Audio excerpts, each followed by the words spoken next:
Biasanya itu tiap pemilihan umum di Purwakarta itu pasti ribut. Kalau udah bakar-bakaran portal jalan. Tapi sekarang tahun ini aman. Udah ate kalau yang Kondusif Pak? ya udah ate. Yang ribut-ribut ate, yang portal-portal ate. Sepi sekarang. Sepi Pak? Sepi, lebih sepi. Mungkin gara-gara corona sepi.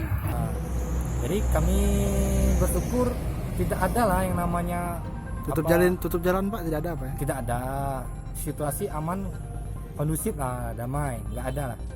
Paling ya riak-riak di medsos atau apa itu kan biasa kan, namanya masyarakat kan ingin ikut berpolitik kan ibaratnya kan.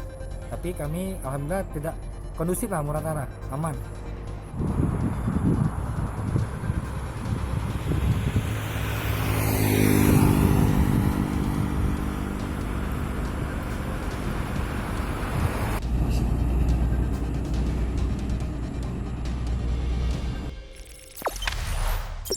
Jangan lupa subscribe, share, komen, dan like ya.